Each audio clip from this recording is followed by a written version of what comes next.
Breaking news చూస్తున్నాం. CM Jagan పై దాడి కేసులో దర్యాప్తు ముమ్మరం చేశారు. ఘటనా స్థలంలో మరోసారి పరిశీలించారు. ఘటనా స్థలంలో సీన్ రీకన్స్ట్రక్షన్ చేశారు. ఇప్పటికే సీసీ ఫుటేజ్ స్వాధీనం చేసుకున్నారు.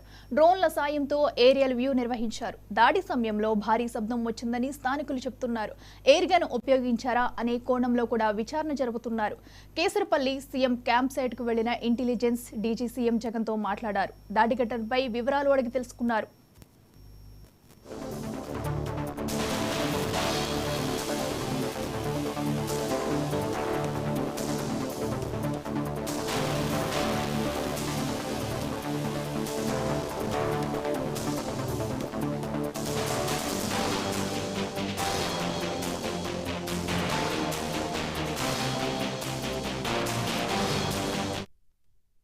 సీఎం జగన్ పై దాడి కేసులో దర్యాప్తు ముమ్మరం చేశారు. ఘటనా స్థలంలో మరోసారి పరిశీలించారు. ఇదే అంశానికి సంబంధించి మరింత సమాచారం మా రీజనల్ కోఆర్డినేటర్ అనిల్ అందిస్తారు.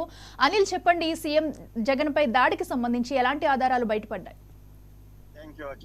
సీఎం జగన్ పై దాడి కేసులో పోలీసులు దర్యాప్తు ముమ్మరం చేశారని చెప్పవచ్చు. ఘటనా స్థలంలో మరోసారి పోలీసు బృందం కూడా పరిశీలించడం జరిగింది. ఘటనా స్థలంలో సీన్ రీకనెక్షన్ చేసినట్లుగా తెలుస్తోంది. ఇప్పటికే సీసీ ఫుటేజ్ స్వాధీనం చేసుకున్నారు. డ్రోన్ సహాయంతో ఏరియల్ వ్యూ నిర్వహించడం కూడా జరిగింది. దాడి సమయంలో భారీ శబ్దం వచ్చినట్లుగా స్థానికులు చెప్తున్నారు. దీనిపైనే పూర్తి స్థాయిలో కూడా విచారణ కొనసాగుతుందని తెలుస్తుంది. అయితే ఇంటెలిజెన్స్ వద్ద మాత్రం ఎయిర్ గన్ ఉపయోగించారా అనే కోణంలో విచారణ కూడా ఏకవంతం చేశారని చెప్పుకోవచ్చు. అయితే కేసనపల్లి సీఎం క్యాంప్ లో ఇంటెలిజెన్స్ డీజీ కూడా సీఎం జగన్మోహన్ తో చర్చించడం జరిగింది. దాడి ఘటనపై వివరాలను కూడా సీఎం జగన్మోహన్ రెడ్డి అడిగి తెలుసుకున్నారు. ఎందుకంటే నాకు దాడి జరిగిన సమయంలో గాయమైంది. దాంతో వైద్యశాలకు వెళ్ళి రాత్రి వైద్యం చేయించుకున్న పరిస్థితి మన అందరికి తెలిసిందే. అయితే ప్రధానంగా ఎయిర్ గన్ వినియోగించి అంటే పెద్ద శబ్దం వచ్చింది. ఎందుకంటే ఆయన కాన్వాయ్ లో ఆ డీజేలు ఇవన్నీ శబ్దం ఉన్న నేపథ్యంలోనే పెద్ద శబ్దం వచ్చినా ఎవరు పట్టించుకోకుండా ఉంటారనే ఒక ప్లాన్ ప్రకారమే ఎయిర్ గన్ తో ఎయిర్ గన్ ఉపయోగించారనే కోణంలో కూడా పోలీస్ యంత్రాంగం కూడా విచారణ మాత్రం చేపడుతుంది. అయితే సీఎం జగన్మోహన్ రెడ్డితో ఇంటెలిజెన్స్ డీజీ కూడా చర్చించారు. ఈ కేసు మాత్రం ఏకవంతం చేస్తున్నారని కూడా మనం చెప్పుకోవచ్చు. అఖిల, ఓకే అనిల్, అయితే మరి ఘటనకు సంబంధించి వైసీపీ నాయకులు కానీ అధికారులు కానీ ఇప్పటి వరకు ఎవరైనా స్పందించారా? అలాగే ఘటనా స్థలంలో పరిస్థితి ఏ విధంగా ఉంది?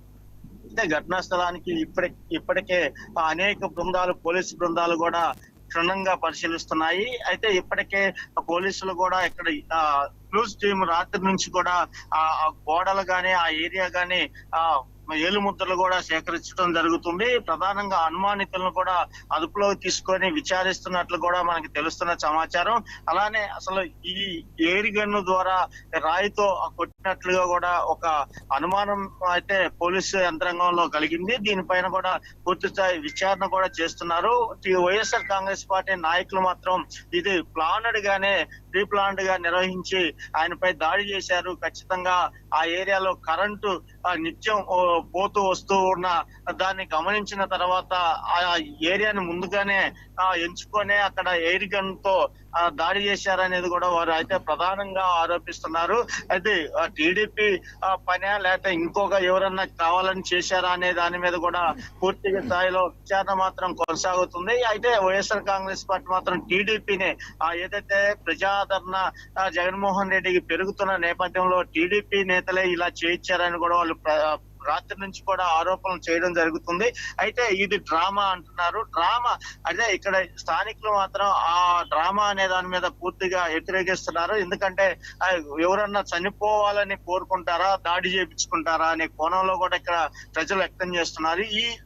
ఈ ప్రాంతంలో స్థానికులు కూడా అదే క్వశ్చన్ కూడా రేజ్ చేస్తున్నారని చెప్పుకోవచ్చు. అంటే ప్రధానంగా ఇది కావాలనే ప్రీ ప్లాన్డ్ గానే జరిగిందని కూడా వైఎస్ఆర్ కాంగ్రెస్ పార్టీ నాయకులు మాత్రం అభిమానులు మాత్రం చెప్తున్న పరిస్థితి. అట్లా okay, right Anil, thank you.